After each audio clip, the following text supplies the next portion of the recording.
आपकी बार किसकी सरकार। नमस्कार, आपके साथ मैं हूं मीनाक्षी जोशी। नमस्कार, मैं हूं अमित पालित और आज की सबसे बड़ी खबर पश्चिम बंगाल विधानसभा चुनाव के आज दूसरे फेज के लिए और फाइनल राउंड के लिए वोटिंग हो रही है और पहले फेज की तरह भी अब उम्मीद की जा रही कि बम्पर वोटिंग होगी। सुबह से ही पोलिंग बूथ पर लंबी लंबी लाइनें लगी हुई हैं और अगर यही सिलसिला जारी रहता है तो पहले फेज का रिकॉर्ड टूट भी सकता है। जी हां, पहले चरण में 93% मतदान हुआ था और आज जो तस्वीरें दिखाई दे रही हैं वो बता रही हैं कि पश्चिम बंगाल वोटिंग का इतिहास लिखने जा रहा है। और 2 घंटे से वोटिंग चल रही है। ये लाइनें जो हम आपको दिखा रहे हैं, वोटिंग की लाइन, जहां पर आपको मिथुन चक्रवर्ती नजर आ रहे हैं, सुपरस्टार बीजेपी के नेता, और उन्होंने भी काफी प्रचार किया है और उम्मीद ये की जा रही है कि इस तरह के जो चेहरे बीजेपी के साथ जुड़े हैं, जो बंगाल और बंगाल की पहचान है, उनके जरिए बीजेपी इस बार कोशिश करेगी कि वो ज्यादा से ज्यादा बंगाली समुदाय के वोट ले सके। और महुआ मोइत्रा यहां पर नजर आ रही है, कृष्णानगर इनका सीट है और ऊपर से रूपा गांगुली जो बीजेपी की प्रत्याशी भी हैं। तो तस्वीरें एक एक करके तमाम ताजा तस्वीरें आपके सामने हैं। ये लंबी लाइनें बता रही हैं कि मतदाता जागरूक है, अपने मताधिकार का इस्तेमाल करने के लिए बाहर निकल रहा है। पहले फेज में 23 अप्रैल को 93% मतदान हुआ था। पश्चिम बंगाल में ये वोटिंग का अब तक का सबसे बड़ा रिकॉर्ड है। अब देखना यह है कि आज ये रिकॉर्ड टूटता है या नहीं। 7 जिलों की 142 विधानसभा सीटों पर मतदान की प्रक्रिया जारी है। पश्चिम बंगाल के जिस हिस्से में इस वक्त मतदान हो रहा है, ये ममता बनर्जी का गढ़ कहा जाता है, तो वहीं बीजेपी की 5 साल की सियासी प्रयोगशाला भी है। ऐसे में दूसरे फेज में बीजेपी और टीएमसी के बीच आर पार की लड़ाई है। जो इस इलाके में जीतने में कामयाब हुआ, बंगाल में उसका राज हो जाएगा। और इसलिए आप देख रहे हैं, आम से लेकर खास तक जो कार्यकर्ता हैं, जो मतदाता हैं, जितने चेहरे इस वक्त इस पूरे इलेक्शन में जो कंटेस्ट कर रहे हैं, वो सब आपको आज इन तस्वीरों में दिखाई देंगे। कोई पूजा करके निकल रहा है मतदान के लिए, कोई पूजा करके जनता से जीत का आशीर्वाद मांग रहा है, वो चाहे शुभेंदु अधिकारी हो, चाहे ममता बनर्जी हो, चाहे महुआ मोइत्रा को भी आपने देखा जो लगातार टीएमसी के लिए एग्रेसिव कैंपेन कर रही हैं। ये 6 तस्वीरें आपके सामने, टॉलीगंज, पूर्वी बर्धमान, साउथ 24 परगना, बोगांव, बेहाला और कोलकाता की ये तस्वीरें आप देख रहे हैं।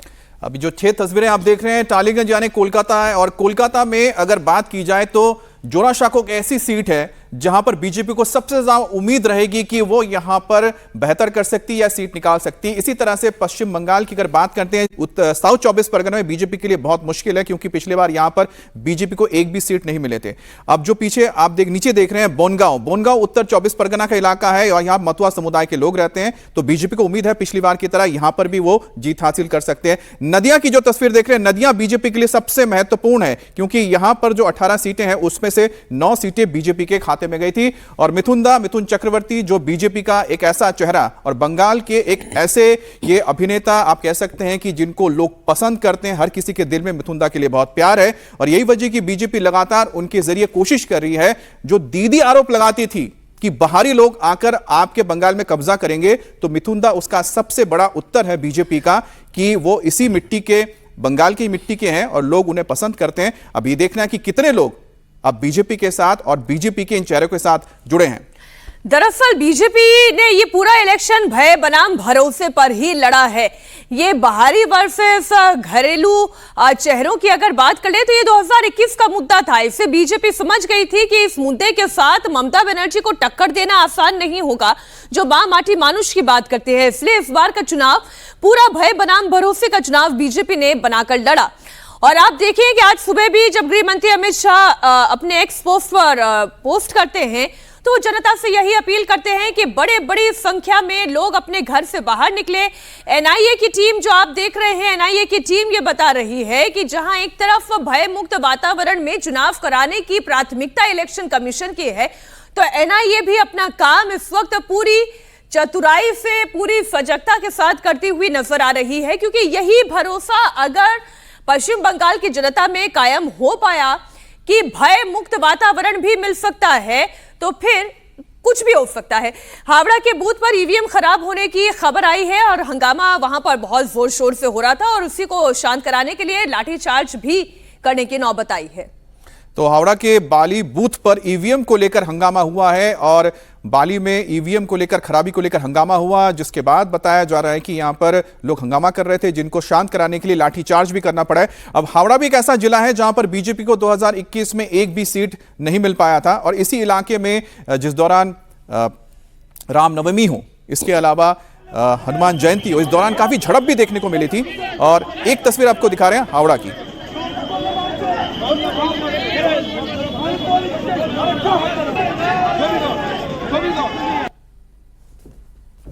तो यहां पर आप देख रहे थे कि जो यहां पर सुरक्षा कर्मी थे, जो हंगामा हो रहा था उसको कम करने के लिए और यहां पर जो लोग हंगामा कर रहे थे उनको खदेड़ने के लिए उनको हटाया गया, थोड़ा सा बल प्रयोग भी किया गया।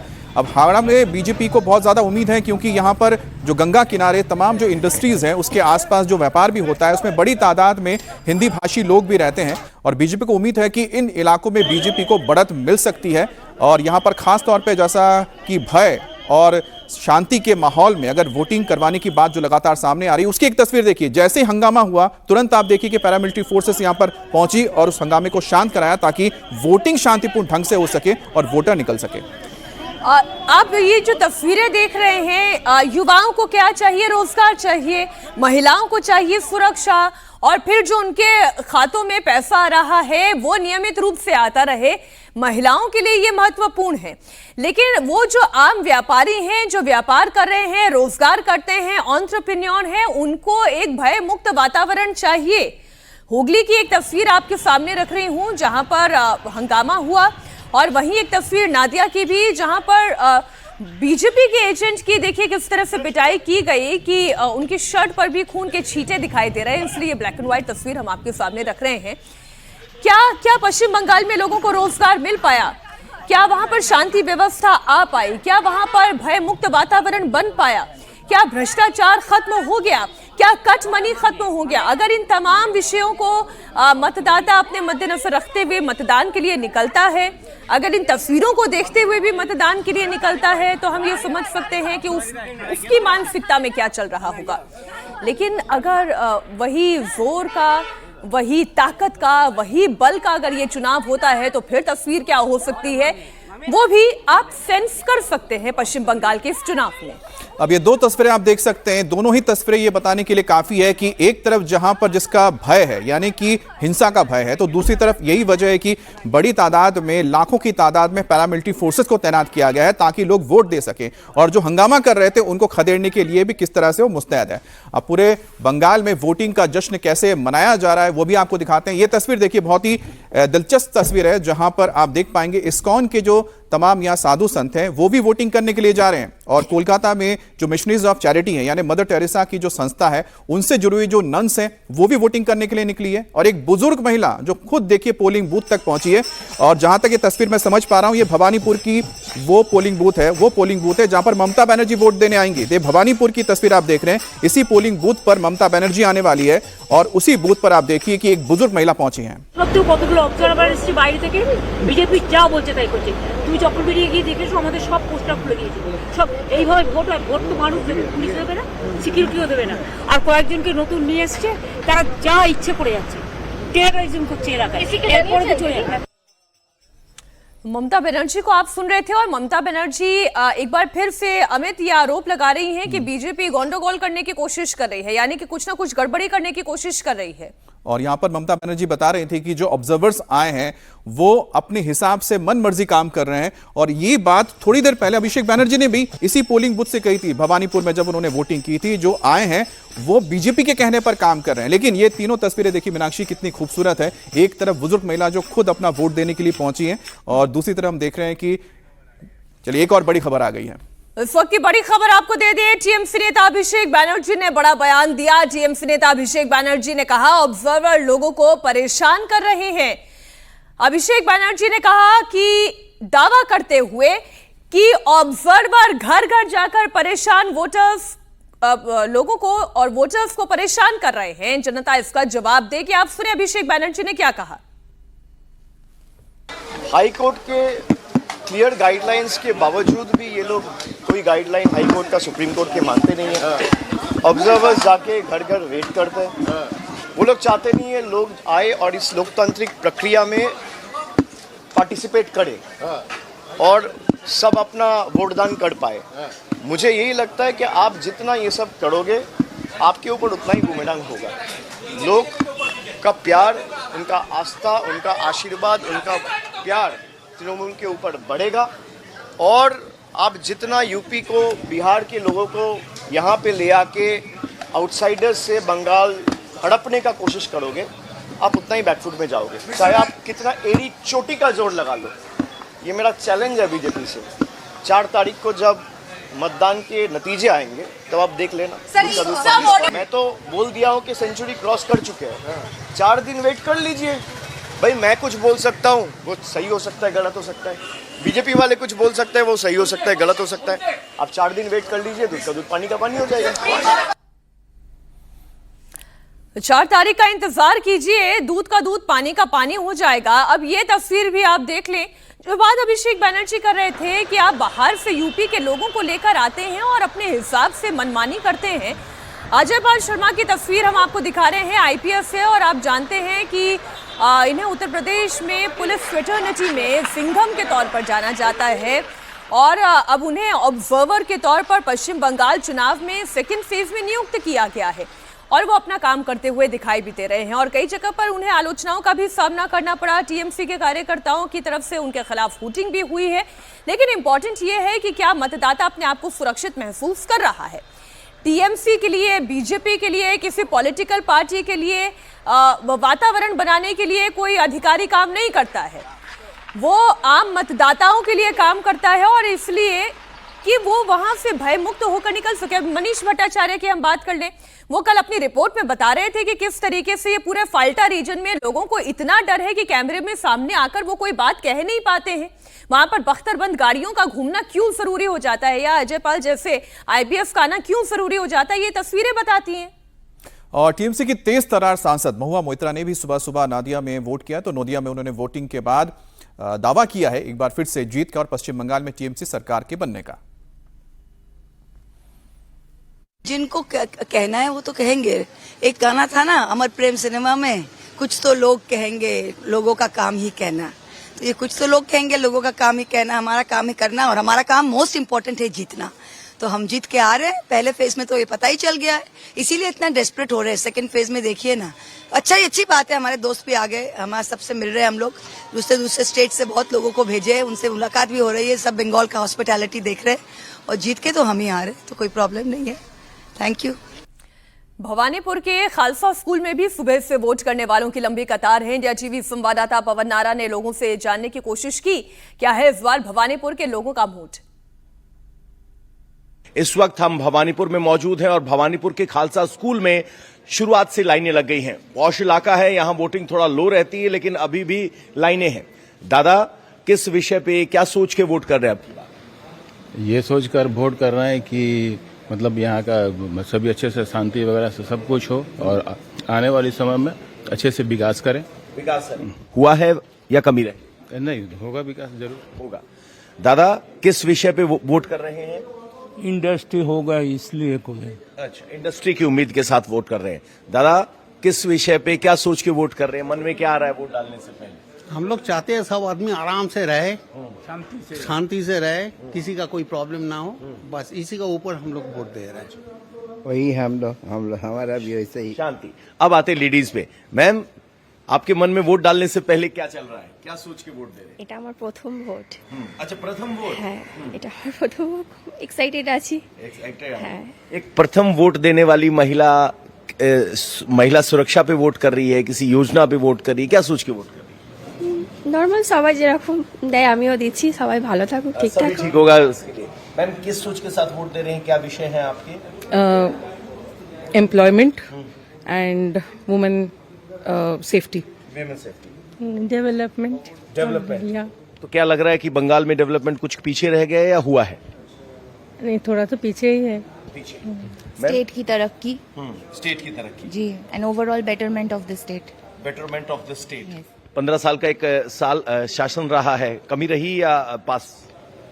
थोड़ी तो कमी रही है compare to rest of the states. Compare to rest of the state. Ma'am, किस विषय पे वोट कर रहे हैं? क्या मन में चल रहा है वोट करने से पहले? कुछ भी नहीं चल रहा है, वुमेन सेफ्टी चाहिए। वुमेन सेफ्टी चाहिए।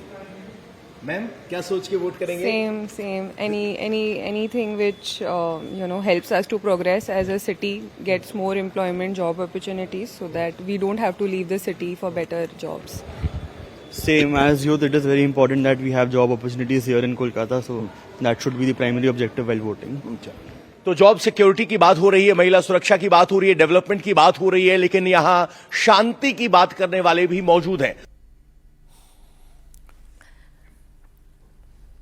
और भवानीपुर से सीएम ममता बनर्जी जिस पोलिंग बूथ पर वोट करेंगी उसके आसपास के भी माहौल को समझने की कोशिश की है हमारे संवाददाता पवन नारा ने। तो देखते हैं कि लोग क्या कह रहे हैं। इस वक्त हम भवानीपुर में मौजूद हैं। भवानीपुर के इस पोलिंग बूथ के बगल वाले पोलिंग बूथ पर ममता बनर्जी वोट डालने वाली हैं। हालांकि वहां बहुत ज्यादा मीडिया है और वहां जाने की रिस्ट्रिक्शन है। हम बगल वाले पोलिंग बूथ पर आए हैं। ममता के पोलिंग बूथ के बेहद करीब हैं। तो मुख्यमंत्री के वीआईपी पोलिंग बूथ के बगल का हाल देख लीजिए। यहां कतार लगी है, सुबह से लोग आ गए हैं। सर क्या सोच के वोट कर रहे हैं? व्हाट्स योर इशू, सब्जेक्ट क्या है? नॉर्मल जो चल रहा है उसके ऊपर से ही वोट कर रहे हैं। जो चल रहा है उसी पे कर रहे हैं। 100% वोट करना है, इसीलिए वोट कर रहा है। 100% वोट करना है। 93 वाला बैरियर तोड़ना है। तोड़ना है, 100% वोट करना। नहीं बोलेंगे, नहीं बोलेंगे। हाँ, अच्छा वोट होना चाहिए। पश्चिम बांग्ला में अच्छा दिन आना चाहिए और जाकि ना पश्चिम बांग्ला का सब आदमी अच्छा रहे। अच्छा रहे, अच्छे दिन आना चाहिए। महिलाओं से बात कर लेते हैं। ममता दीदी जिस पोलिंग बूथ पे डाल रही है उसके बगल वाला पोलिंग बूथ है। मैम क्या सोच के वोट दे रहे हैं? विषय क्या है आपका? I want justice. जस्टिस। तो आई वॉन्ट जस्टिस का आप अंदाजा लगा सकते हैं। आरजीकर की तरफ इशारा हो रहा है और ये ममता के पोलिंग बूथ के बगल वाला पोलिंग बूथ है। वहीं नौहाटी में विधानसभा में लोग सुबह से ही वोटिंग के लिए पहुंच रहे हैं। वोटर्स का कहना है कि सुरक्षा बहुत जरूरी मुद्दा है और ऐसी सरकार आए जो लोगों के मुद्दों पर ध्यान दे।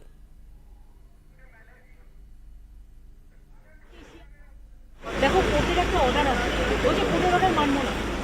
আমরা কন্টেম্পট অফ কোর্টের নোটিশ দিয়েছি, তা সত্ত্বেও কতগুলো অবজারভার এসেছে বাইরে থেকে, বিজেপি যা বলছে তাই করছে। তুমি চক্রবিড়ি গিয়ে দেখেছো আমাদের সব পোস্টার খুলে দিয়েছে।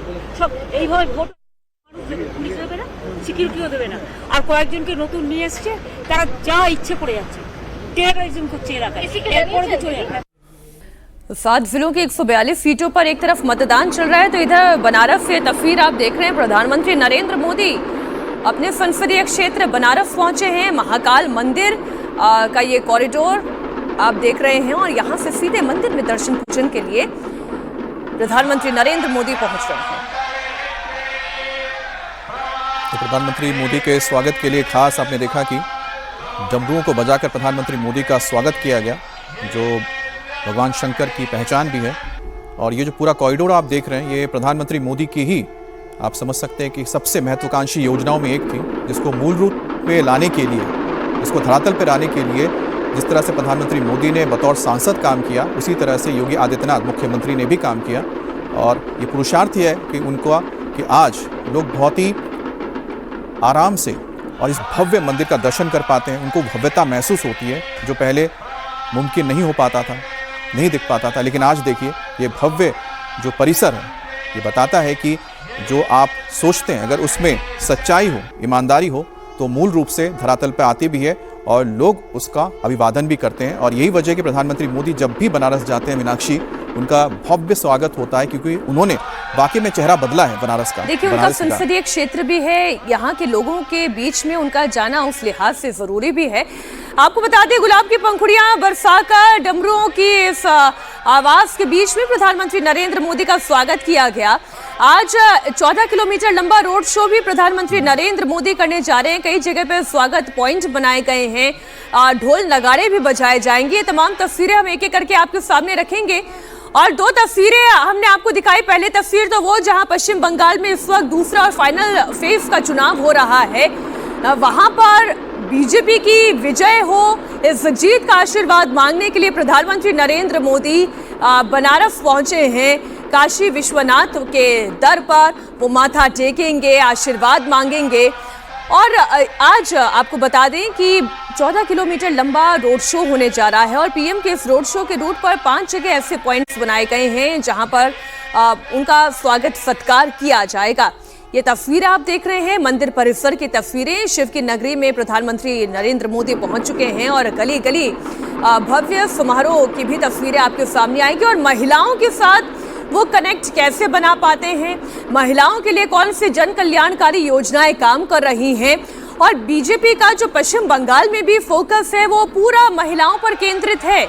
महिला जो कि आधी आबादी है, ये किसी भी पार्टी की जीत और हार का डिसाइडिंग फैक्टर हो सकती है। और पश्चिम बंगाल में खासतौर पर कहा जाता है कि महिला वोटर तो ममता बनर्जी की वोटर है। अगर यहां पर भारतीय जनता पार्टी डेंट लगाने में कामयाब होती है तो ये मानकर चलिए कि बीजेपी की जीत निश्चित हो जाएगी। लेकिन अब महिलाओं का आशीर्वाद मिलता है या नहीं मिलता है, ये तो 4 मई को पता चलेगा। आज काशी विश्वनाथ का आशीर्वाद पाने के लिए प्रधानमंत्री नरेंद्र मोदी बनारस में मौजूद है। और ये प्रधानमंत्री मोदी को आप देख रहे हैं, और प्रधानमंत्री मोदी का स्वागत यहाँ पर जो बंगाल के समुदाय के लोग रहते हैं, बंगाली महिलाओं ने शंखनाद के साथ किया था बनारस में। और बंगाल और बनारस का एक बहुत ही पौराणिक रिश्ता है जो इन दोनों ही क्षेत्रों को जानते हैं। एक तो आध्यात्म से जुड़े हुए हैं, इसके अलावा दोनों ही जगहों में कहीं ना कहीं माँ गंगा का एक आशीर्वाद है। दोनों ही शहरों में, चाहे वो बंगाल हो या फिर कोलकाता हो या फिर बनारस हो। एक बात मैं अमित इसमें बोल दूं, जब आपने माँ गंगा की बात की, जब प्रधानमंत्री नरेंद्र मोदी 2014 में बनारस पहुंचे थे तो उन्होंने कहा था मुझे माँ गंगा ने बुलाया। बिल्कुल। बिहार का जब चुनाव हो रहा था तो उन्होंने कहा कि ये गंगा बिहार से निकल बंगाल तक पहुंचती है जी। और अब देखिए बंगाल का चुनाव है, उत्तर प्रदेश से लेकर बिहार और बिहार के बाद बंगाल की ये टर्फ जो बीजेपी के लिए बड़ी मुश्किल है, गंगा का ये आशीर्वाद उन्हें वहां भी मिलता है या नहीं, ये देखने वाली बात है। नहीं, बिल्कुल जाहिर सी बात है, क्योंकि प्रधानमंत्री मोदी ने अपने काम के जरिए उसे चरितार्थ भी किया है, धरातल पे उतारा है। उसका मैं एक उदाहरण आपको देता हूं कि पश्चिम बंगाल कोलकाता से यहाँ पर एक फेरी चलती है, एक स्टीमर चलता है जो पूरे माँ गंगा को पार करते हुए, उसी रूट को पार करते हुए, जिसको सदियों से बंगाल के लोग, वहाँ रहने वाले लोग काशी के लिए करते थे, काशी आने के लिए करते हैं, तो उस जल मार्ग को प्रधानमंत्री मोदी ने एक बार फिर से शुरू किया है। तो हमारी सहयोगी रुचि कुमार इस वक्त जुड़ी हुई है। रुचि, माँ गंगा का आशीर्वाद तो प्रधानमंत्री नरेंद्र मोदी को बनारस में लगातार मिलता जा रहा है, लेकिन इस बार ये आशीर्वाद बंगाल में भी मिलेगा या नहीं, इस पर चर्चा हो रही है यहाँ स्टूडियो में मेरे और अमित के बीच में। आप पहले ये बताएं कि आज बनारस में प्रधानमंत्री नरेंद्र मोदी का पूरा कार्यक्रम क्या है और महिलाओं से डायरेक्ट कनेक्ट प्रधानमंत्री का ये कितना इंपॉर्टेंट है?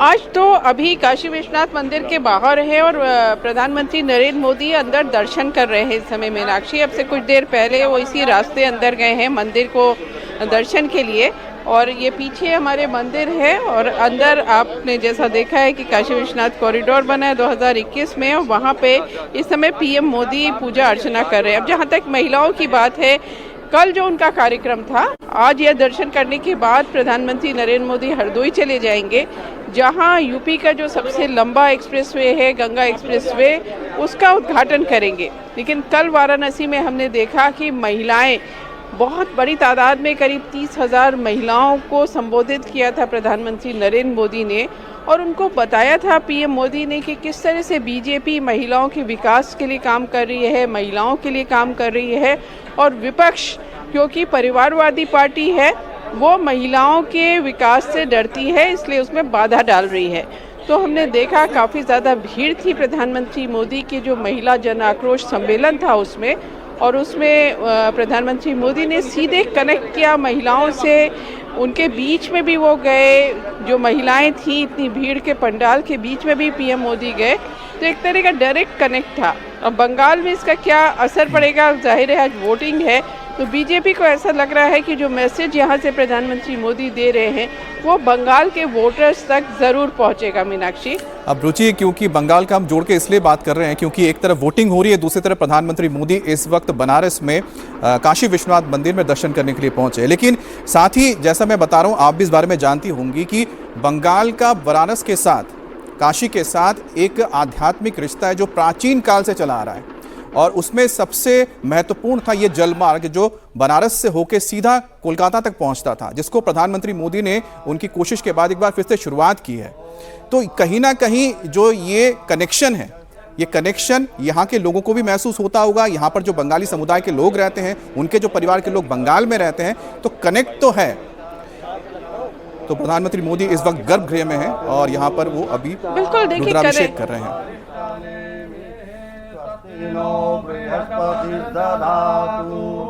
स्वस्तिस्तु विनाशाख्या पुण्यकल्याण विनायकं प्रियाचन्द्रिं ब्रुवन्तु शान्ति ब्रह्म शान्ति सर्वज्ञो शान्तिः शान्तिरेव शान्तिः सामा शान्तिरेधि जतो यतः शनि महाकाय सूर्यकोटि समप्रभा निर्विघ्नं कुरु मे देव सर्वकार्येषु सर्वदा सिद्धिबुद्धिसहिताय श्रीमन्महागणाधिपतये नमः। संकल्पः नमस्ते दुदमन्नवहुतो तैघवे नमः बाहुभ्यामुदते नमः जामिकुं गिरिशं तहस्ते बिभर्तवे शिवाङ्गदेतां कुर्माहिकुं श्रीः पुरुषं जगतः शिवेन भज गिरिशाच्छा वदामसि यथा नः सर्वं जगदयतुं सुमनाय सता यद्यवोचतरि। ॐ नारायणाय नमः ॐ माधवाय नमः यस्मरेत् पुण्डरीका शबायाभ्यन्तरशुचि पुण्डरीकाक्षः पुनातु पुण्डरीकाक्षः पुनातु सार्यक्षो अरिष्टाने मे स्वस्ति नो बृहस्पतिर्दधातु स्वस्तिस्तु विनाशाख्या पुण्यकल्याण विनायकं प्रियाचन्द्रिं ब्रुवन्तु शान्ति ब्रह्म शान्ति सर्वज्ञो शान्तिः शान्तिरेव शान्तिः सामा शान्तिरेधि जतो यतः शनि महाकाय सूर्यकोटि समप्रभा निर्विघ्नं कुरु मे देव सर्वकार्येषु सर्वदा सिद्धिबुद्धिसहिताय श्रीमन्महागणाधिपतये नमः। संकल्पः नमस्ते दुदमन्नवहुतो तैघवे नमः बाहुभ्यामुदते नमः जामिकुं गिरिशं तहस्ते बिभर्तवे शिवाङ्गदेतां कुर्माहिकुं श्रीः पुरुषं जगतः शिवेन भज गिरिशाच्छा वदामसि यथा नः सर्वं जगदयतुं सुमनाय सता यद्यवोचतरि। ॐ नारायणाय नमः ॐ माधवाय नमः यस्मरेत् पुण्डरीका शबायाभ्यन्तरशुचि पुण्डरीकाक्षः पुनातु पुण्डरीकाक्षः पुनातु सार्यक्षो अरिष्टाने मे स्वस्ति नो बृहस्पतिर्दधातु स्वस्तिस्तु विनाशाख्या पुण्यकल्याण विनायकं प्रियाचन्द्रिं ब्रुवन्तु शान्ति ब्रह्म शान्ति सर्वज्ञो शान्तिः शान्तिरेव शान्तिः सामा शान्तिरेधि जतो यतः शनि महाकाय सूर्यकोटि समप्रभा निर्विघ्नं कुरु मे देव सर्वकार्येषु सर्वदा सिद्धिबुद्धिसहिताय श्रीमन्महागणाधिपतये नमः। संकल्पः नमस्ते दुदमन्नवहुतो तैघवे नमः। एक बार फिर से हमारी सहयोगी रुचि का हम रुख करते हैं। प्रधानमंत्री मोदी यहाँ पर भगवान शिव का अभिषेक कर रहे हैं। रुचि, जहां पर हमारी बात रुकी थी आप जवाब दे रही थी, जो कनेक्शन की हम बात कर रहे थे बनारस की और बंगाल की, तो उसमें एक और जोड़ देता हूं, बनारसी साड़ी, जिसके बिना बंगाल में महिलाएं नहीं रह सकती हैं। तो महिलाओं का जब जिक्र हो रहा है तो कहीं ना कहीं महिलाएं तो कनेक्ट करेंगी बनारस से। बिल्कुल, देखिए बनारसी साड़ी का जहाँ तक बात है, और हिंदुस्तान में बहुत ही कम घर ऐसे होते हैं जहाँ शादी में बनारसी साड़ी का इस्तेमाल ना हो। बंगाल में भी होता है, महिलाएं वहाँ भी बनारसी साड़ी पहनती हैं। अब जो वाराणसी में, काशी में जो बंगाल के लोग हैं, जाहिर है कि जो यहाँ पूरे काशी में काम हो रहा है उसका फ़ायदा तो उनको भी मिल रहा है। अब प्रधानमंत्री मोदी 2014 में यहाँ पे सांसद बने थे और तब से अब तक अगर सरकारी आंकड़े हम माने तो करीब 50,000 करोड़ की योजनाएं या तो पूरी हो गई हैं या चल रही हैं। तो जाहिर है कि पूरे काशी का विकास हो रहा है। अब ये काशी विश्वनाथ मंदिर है, इसमें 2021 में कॉरिडोर बना। उसके बाद आपने देखा कि किस तरह से काशी में पर्यटकों की संख्या लगातार बढ़ती गई। पहले 1 करोड़ से कम ही पर्यटक साल भर में काशी आते थे और अब ये 14 करोड़ तक पर्यटक आ जाते हैं। तो जाहिर है जब पर्यटक आते हैं तो यहाँ जो लोग हैं, स्थानीय लोग हैं, उसमें बंगाल के लोग भी शामिल हैं, उनको रोज़गार मिलता है, उनका काम चलता है। तो जो योजनाएं हैं, जो विकास है, उसका लाभ तो बंगाल के लोगों को भी हो रहा है। और कनेक्टिविटी की जहाँ तक बात है, बंगाल से कनेक्टिविटी बेहतर हुई है तो उसका भी फ़ायदा बंगालियों को हो रहा है। तो बीजेपी को यही उम्मीद है कि आज प्रधानमंत्री नरेंद्र मोदी जब कल से वाराणसी में है, कल जिस तरह से महिलाओं से उन्होंने कनेक्ट किया तो वो मैसेज जो बंगाल की महिलाएं हैं उन तक ज़रूर पहुंचा होगा और आज जब वोट पड़ेगा तो उसका फ़ायदा पार्टी को होगा, ऐसा बीजेपी सोच रही है। तो बहरहाल प्रधानमंत्री मोदी आज यहाँ पूजा अर्चना करेंगे और उसके बाद भी जब वो गंगा एक्सप्रेसवे का उद्घाटन करेंगे तो वो भी एक तरह का मैसेज है कि विकास का काम हो रहा है। जो डबल इंजन की सरकार है उसमें कि इतना लंबा एक्सप्रेसवे बना दिया है, मेरठ को प्रयागराज से जोड़ा गया है, सबसे लंबा एक्सप्रेसवे यूपी का है। तो जाहिर है वो भी एक तरह की मैसेजिंग है कि यहाँ पर विकास हो रहा है। तो उसमें जो बंगाल के लोग हैं जो यहाँ रहते हैं उनको भी जाहिर है कि उसका फ़ायदा ज़रूर मिलता है। अमित, तो तस्वीरें एक बार फिर से दर्शकों के सामने हम रख रहे हैं। काशी में प्रधानमंत्री नरेंद्र मोदी का मेगा शो है और सबसे पहले उन्होंने काशी विश्वनाथ में ही दर्शन पूजन किया और इस वक्त पूजा की ये तस्वीरें आपके सामने हैं। और फिर जैसा हमारी सहयोगी रुचि कुमार बता रही, आगे के उनके कार्यक्रम भी हैं। बात पश्चिम बंगाल चुनाव से इसलिए जोड़कर हम कर रहे हैं क्योंकि आज लोकतंत्र का पर्व भी है। बनारस में प्रधानमंत्री नरेंद्र मोदी पूजन अर्चन कर रहे हैं, तो वहीं पश्चिम बंगाल में इस वक्त वोटिंग की प्रक्रिया भी जारी है। जब प्रधानमंत्री नरेंद्र मोदी महिलाओं से कनेक्ट करते हैं, रुचि, ये कनेक्शन कितना इम्पोर्टेंट है? क्योंकि हमने बिहार के चुनाव में देखा, हमने उत्तर प्रदेश के चुनाव में देखा, चाहे वो महाराष्ट्र हो, हरियाणा हो, हर जगह महिलाओं ने भरपूर बीजेपी को साथ दिया, वोट दिया। ये कनेक्शन कैसे बिल्टअप हुआ? इसमें मैं बनारस को भी जोड़ते हुए कह रही हूँ कि ये उत्तर प्रदेश में भी महिलाओं का वोट कैसे बीजेपी के साथ जुड़ता चला गया?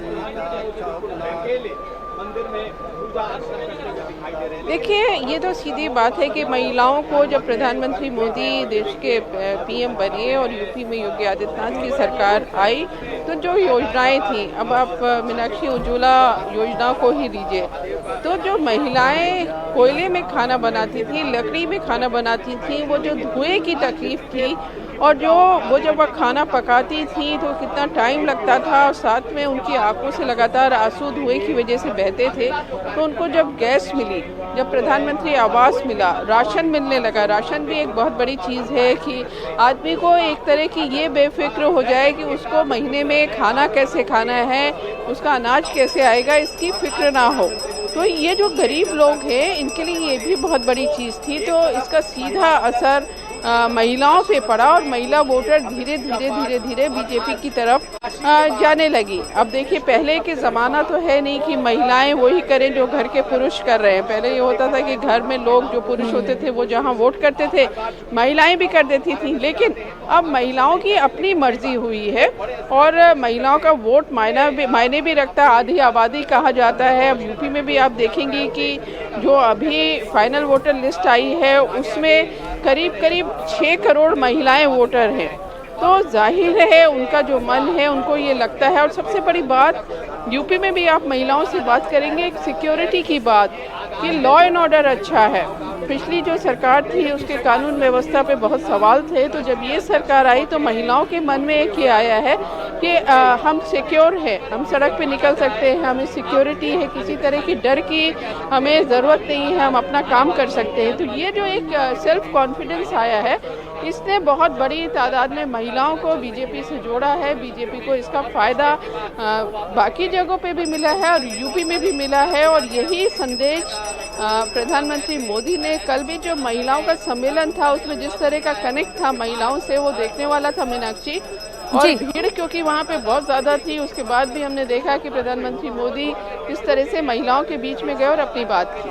आपने बात बिल्कुल ठीक कही। और आज अगर पश्चिम बंगाल में भी महिलाओं से जुड़ा हुआ कोई मुद्दा सबसे ज्यादा सिर चढ़कर बोल रहा है तो वो संदेश खाली में किस तरीके से महिलाओं का यौन शोषण हुआ, या आरजीकर मेडिकल कॉलेज में कैसे एक छात्रा के साथ, मेडिकल की स्टूडेंट के साथ दुर्व्यवहार हुआ और उसकी जान चली गई।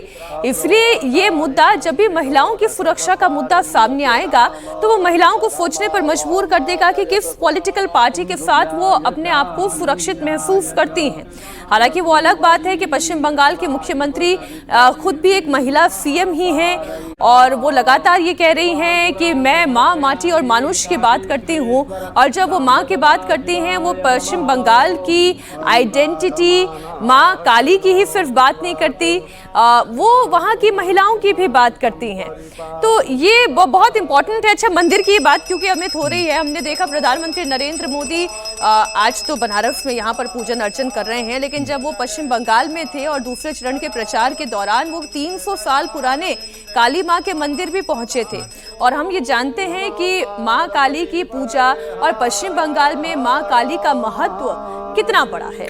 बिल्कुल मीनाक्षी, क्योंकि जो हम तस्वीरें देख रहे हैं उस तस्वीरों से अगर जोड़ के हम बात करें, क्योंकि आपने मां काली का जिक्र किया, तो मां काली के जो मंदिर में जहां गए थे प्रधानमंत्री ठोंठोनिया कालीबाड़ी, और उनका जो इस मंदिर का जो आप समझ सकते इतिहास से जुड़ा हुआ है श्री रामकृष्ण परमहंस के साथ, जो दक्षिणेश्वर में आप जानते हैं कि उनका एक तरह से स्थान है। रामकृष्ण मिशन का भी उसके बाद विवेकानंद ने जो नींव रखी थी अपने गुरु रामकृष्ण के लिए रखी थी।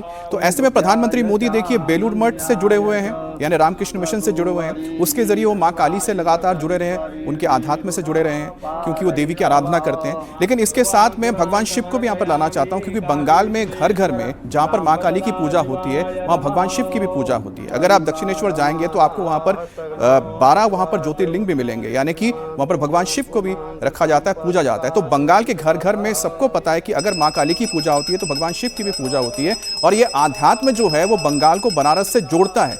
अब इसमें कई ऐसे गुरु हैं जिनके अनुयायी अभी बंगाल में रहते हैं, चाहे वो लाहिरी महाशय हो या फिर तेलंगे स्वामी हो, जिनके कई शिष्य हैं जो बंगाल में रहते हैं और उनसे जुड़े हुए हैं लोग। तो कहीं ना कहीं जो आध्यात्म की जो तस्वीर आप देख रहे हैं, इसका जुड़ाव बंगाल में है, और खास तौर पे जो भद्रलोक का हम जिक्र कर रहे हैं, अब जिनके अंदर कहीं ना कहीं जो भाव है वो बताया जा रहा है परिवर्तन का आ रहा है, उसकी सबसे बड़ी वजह प्रधानमंत्री मोदी का भी ये चेहरा है, जो आध्यात्म का चेहरा है। हिंदू आइडेंटिटी, हिंदू आइडियोलॉजी, रुचि अक्सर इसकी बात होती है और कहा जाता है कि ये बीजेपी का सबसे बड़ा वोट बैंक है।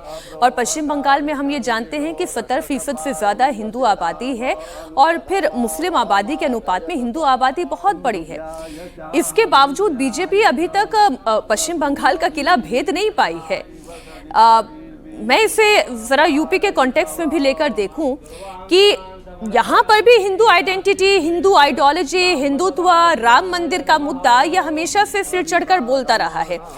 मथुरा का विकास हो, काशी विश्वनाथ का कॉरिडोर बने, राम मंदिर की प्राण प्रतिष्ठा हो, ये तमाम मुद्दे उत्तर प्रदेश में भी काम करते हैं, लेकिन अलग तरीके से। यहाँ पर जाति में भी विभाजन दिखाई देता है और उसी का फायदा पीडीए वाली बात कह के अखिलेश यादव उठाते आए हैं। तो ये जो पीडीए वाली पॉलिटिक्स वर्सेस हिंदुत्व वाली पॉलिटिक्स, ये उत्तर प्रदेश में कैसे काम करता है?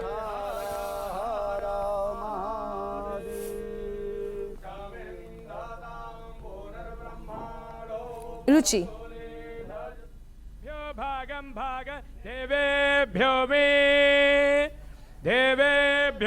हमारी सहयोगी रुचि का हम दोबारा रुख करेंगे, लेकिन ये तस्वीर आप देखें, हाथ में डमरू और एक हाथ में त्रिशूल के साथ प्रधानमंत्री नरेंद्र मोदी इस तस्वीर में दिखाई दे रहे हैं।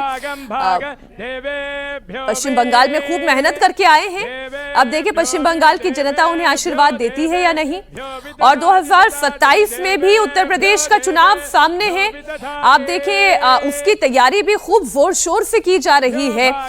चाहे आप पश्चिमी उत्तर प्रदेश की बात करें, जहां आरएलडी हो, चाहे समाजवादी पार्टी हो, वो धार देने लगी है अपने कैंपेन को। लेकिन प्रधानमंत्री नरेंद्र मोदी इस राजनीति से इतर भगवान शिव के साधक के तौर पर, चाहे इस दुनिया में कहीं पर भी शिव का मंदिर हो, फिर चाहे वो नेपाल में हो, चाहे भारत के अलग अलग हिस्सों में हो, प्रधानमंत्री नरेंद्र मोदी वहां पर एक साधक के तौर पर जाते हैं, बजाय इसके कि वो एक प्रधानमंत्री के तौर पर जाए। बिल्कुल। और प्रधानमंत्री मोदी की जो यही तस्वीरें, एक तरफ प्रधानमंत्री मोदी विकास के लिए लगातार निरंतर काम कर रहे हैं, उसका सबसे बड़ा उदाहरण है जो सबसे आप कह सकते हैं कि लंबा कॉरिडोर बना है एक्सप्रेसवे का, वो है गंगा एक्सप्रेसवे, जिसकी लंबाई करीब 600 किलोमीटर है और करीब 12 जिलों से ये गुजरता हुआ प्रयागराज तक पहुंचेगा, मेरठ को प्रयागराज से जोड़ेगा। तो इसके आसपास कितना विकास होगा आप बस अंदाजा लगाइए इन 12 जिलों में।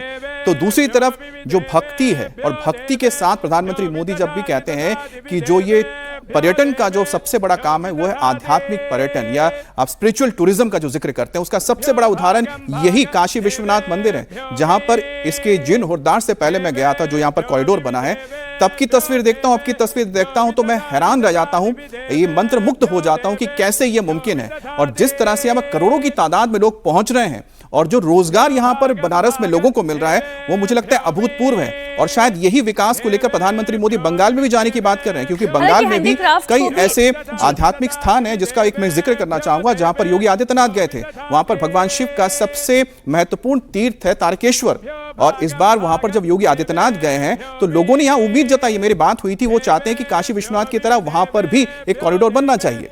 जिस विकास की आप बात करें दरअसल वो संस्कृति मूलक विकास है, जो बीजेपी की धारणा है और बीजेपी की जो रीति नीति है, जो उनकी काम करने की प्रणाली है उसमें दिखाई देती है।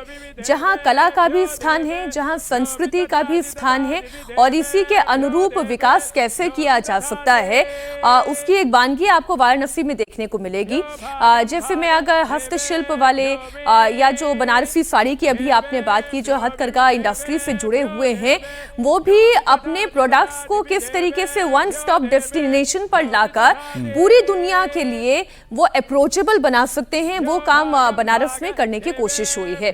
तो काशी में जो संस्कृति मूलक विकास की आप बात कर रहे हैं, वहां का रुद्राक्ष कन्वेंशन सेंटर की आप बात कर ले, अंतर्राष्ट्रीय मानकों पर खरा उतरने वाला रुद्राक्ष कन्वेंशन सेंटर बना।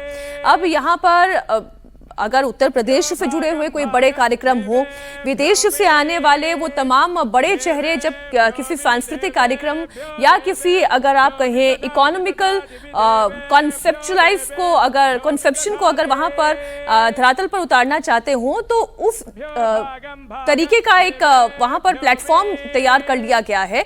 ये विकास मूलक संस्कृति मूलक विकास की ही एक पहचान है जो हम बनारस में देख सकते हैं। और ये तो तस्वीरें आप देख रहे हैं, प्रधानमंत्री मोदी काशी विश्वनाथ मंदिर पहुंचे थे आज सुबह, जिसके बाद उन्होंने भगवान शिव का अभिषेक किया और उसके बाद पूजा अर्चना के बाद जब वो बाहर आए तो उनका सम्मान भी किया गया। और यहाँ पर प्रधानमंत्री मोदी को एक त्रिशूल और एक डमरू भेंट किया गया है, और जो ये बताता है कि प्रधानमंत्री मोदी किस तरह से विकास और आध्यात्म को दोनों को साथ में लेकर चलते हैं। और वो मानते हैं कि जो विकास होता है वो आध्यात्म के जरिए भी हो सकता है। उसको भी आप समझिए, उसका सबसे बड़ा उदाहरण है ये उत्तर प्रदेश। उत्तर प्रदेश में जो काशी कॉरिडोर बना है, इसकी कल्पना किसी ने भी नहीं की थी, और इस कॉरिडोर के बनने के बाद जो अभूतपूर्व वहां पर विकास देखने को मिला है वो भी आपके सामने जब आप काशी जाएंगे तो दिखता है। और उसी तरह से जब प्रधानमंत्री मोदी जब गंगा एक्सप्रेस वे का उद्घाटन करेंगे तो आप सोचिए कि कितना यहां पर इस इलाके में विकास होगा, जिसको कई बार माना जाता था कि पिछड़े हुए हैं। 12 जिलों को यह कनेक्ट करेगा, प्रयागराज तक जाएगा और कहीं ना कहीं पश्चिमी उत्तर प्रदेश को पूर्वी उत्तर प्रदेश से जोड़ने का काम करेगा। अब सिर्फ गंगा एक्सप्रेस वे नहीं है, पूर्वांचल एक्सप्रेस वे भी बना है, और सब कुछ वक्त रहते बन रहा है ताकि वक्त रहते सही वक्त में सबको उसका फायदा मिले। और यही वजह कि प्रधानमंत्री मोदी जो रफ्तार है उसको लगातार बढ़ाते रखते हैं और बढ़ाए रखने के लिए प्रेरणा भी देते हैं। हालांकि बनारस को लेकर ही अगर विपक्ष की बात करें तो विपक्ष एक मुद्दा लगातार उठाता आया है। उनका कहना यह है कि वहां पर जो घाटों का नवीनीकरण करने के उद्देश्य से जो प्रशासन ड्राइव चला रही है उसमें कई पुराने मंदिरों को तोड़ा भी जा रहा है। हालांकि बीजेपी इस पर भी काउंटर करती है कि इन मंदिरों को तोड़ा नहीं जा रहा है बल्कि उन्हें व्यवस्थित किया जा रहा है, सीढ़ियों का सौंदर्यकरण किया जा रहा है, क्योंकि बनारस एक ऐसा शहर है जो पुरानी एसेट है, ये हमारे देश के लिए भी एक एसेट है। लेकिन पतली पतली गलियों को चौड़ा किया जा सकता है, कॉरिडोर बनाया जा सकता है, आप देख रहे हैं विकास, और जब आप विकास की बात करते हैं, रुचि हमारी सहयोगी जुड़ी हुई हैं, एक मुद्दा जो मैं यहाँ पर उठा रही थी, जो विपक्ष अक्सर कहता है कि आप बनारस का चेहरा, बीजेपी बनारस का चेहरा बदलने की कोशिश कर रही है, घाटों के नवीनीकरण के नाम पर पुराने मंदिरों को तोड़ने का प्रयास कर रही है।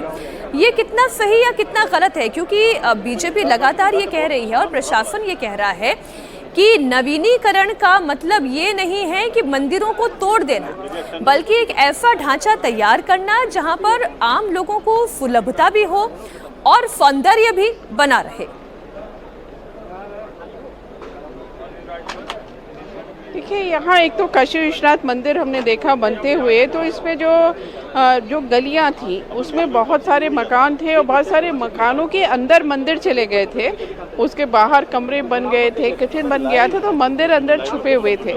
लेकिन उसको तोड़ा गया और कॉरिडोर बनाया गया, बड़ा कॉरिडोर बनाया है। अब जाहिर है कि जितने श्रद्धालु इस समय वाराणसी में आ रहे हैं, अगर पुराना मंदिर होता तो वो किस तरह से दर्शन करते, इसकी कल्पना करना मुश्किल है, क्योंकि पहले के टाइम पे कम श्रद्धालु आते थे, चल जाता था, अब नहीं चलता, तो इसलिए तोड़ना पड़ा। बीजेपी का ये कहना है कि हमने उसके साथ श्रद्धालुओं की बेहतरी के लिए किया है। अब यहीं से मुश्किल से आधा किलोमीटर दूर मणिकर्णिका घाट है, जहाँ पर आजकल काम चल रहा है। मणिकर्णिका घाट ऐसा घाट है जहाँ पे कहते हैं कि 24 घंटे 365 दिन शव वहाँ पे उसकी अग्नि आपको मीनाक्षी दिखाई देती है।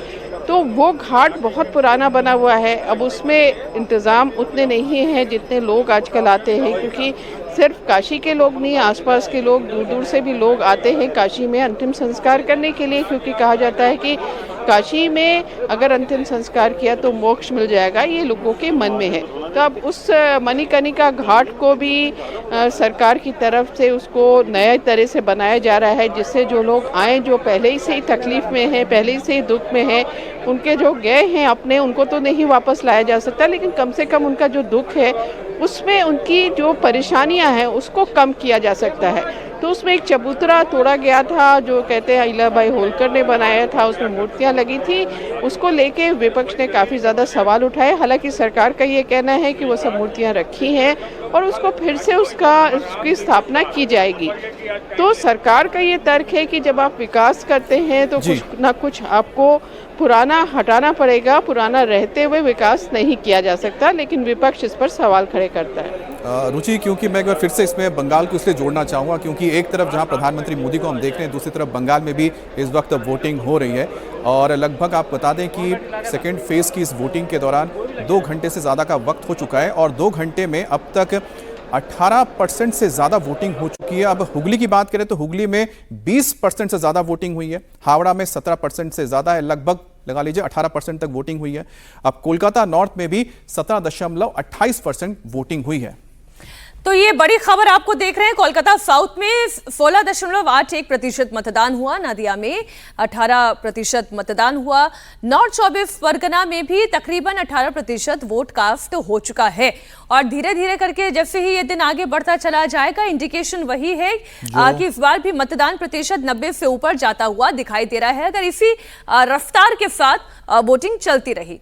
तो जाहिर सी बात है कि बंगाल में इस वक्त जो वोटिंग का परसेंटेज निकल के आ रहा है, वो उसका औसतन 7 जिलों का 18% या उससे थोड़ा ज्यादा निकल कर आ रहा है। 2 घंटे की जो वोटिंग हुई है, लेकिन अब धीरे धीरे जब वोटिंग होगी, आप देखिएगा कि इसका भी प्रतिशत बढ़ता जाएगा, और जो कतारें यहां पर आपको नजर आ रही हैं वो भी बहुत अहम है। और पश्चिम बंगाल में देखिए कि जो सेकेंड फेज का जो ये चुनाव हो रहा है, अब जाहिर सी बात है कि ये किला है टीएमसी का। अब टीएमसी के किले को भेदने के लिए प्रधानमंत्री मोदी ने पूरा जोर भी लगाया।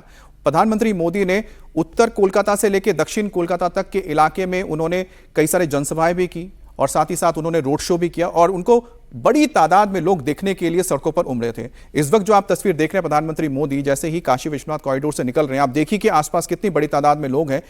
ऐसा ही हुजूम पश्चिम बंगाल में भी देखने को मिला है, और ये टीएमसी भी जानती है कि प्रधानमंत्री मोदी का चेहरा कितना पसंद किया जाता है, और प्रधानमंत्री का जो व्यक्तित्व है वहां पर लोग पसंद करते हैं। इसी वजह से प्रधानमंत्री मोदी को आपने देखा होगा बीजेपी की ओर से कई अहम जगहों पर लाया गया, जहां पर बीजेपी को उम्मीद है कि ज्यादा से ज्यादा सीटें आ सकती हैं। और ये बच्चों के साथ प्रधानमंत्री मोदी, इनका बहुत ही चित परिचित अंदाज। बच्चों के साथ इंटरेक्शन करने का और बड़ों को भी हाथ हिलाकर अभिवादन उनका स्वीकार करते हुए प्रधानमंत्री नरेंद्र मोदी। तो दोनों तस्वीरें बनारस से लेकर पश्चिम बंगाल तक की तस्वीरें हम आपके सामने रख रहे हैं। और ये तस्वीर आप देख रहे हैं मंदिर प्रांगण की ही ये तस्वीरें हैं, जहां पर बड़ी संख्या में श्रद्धालु जो वहां पहुंचे हैं उनसे भी भेंट करते हुए प्रधानमंत्री नरेंद्र मोदी दिखाई दे रहे हैं। और बात पश्चिम बंगाल की करें, ममता बनर्जी लगातार आरोप लगा रही हैं कि जितने ऑब्जर्वर केंद्र की तरफ से यहाँ पश्चिम बंगाल में भेजे गए हैं वो बीजेपी केवल ये चुनाव अपने पक्ष में मोड़ने की कोशिश कर रही है, गड़बड़ी करने के लिए ये प्रयास हो रहे हैं। अब पहले 2 घंटों में कहाँ कितनी वोटिंग हुई है, कौन सा फैक्टर यहाँ पर काम कर रहा है, क्या फियर फैक्टर खत्म हो गया है, क्या महिलाओं का रुझान किसी एक दल की तरफ ज्यादा दिखाई दे रहा है या फिर यहाँ पर भी वोटों में बिखराव दिखाई दे रहा है। तो आपको तस्वीरें दिखाएंगे। प्रधानमंत्री मोदी इस वक्त बनारस में, अभी थोड़ी देर पहले ही प्रधानमंत्री मोदी ने काशी विश्वनाथ मंदिर में दर्शन किए, पूजा किया, भगवान शिव का अभिषेक किया। उसके बाद फिर उन्हें सम्मानित किया गया, उन्हें एक भेंट की गई है त्रिशूल और साथ में डमरू और साथ में काशी विश्वनाथ मंदिर का एक मॉडल। और जब प्रधानमंत्री मोदी बाहर निकल रहे थे तो कुछ बच्चे बैरिकेड को तोड़ते हुए आ गए और प्रधानमंत्री मोदी ने उन बच्चों के साथ देखिए बातचीत भी की।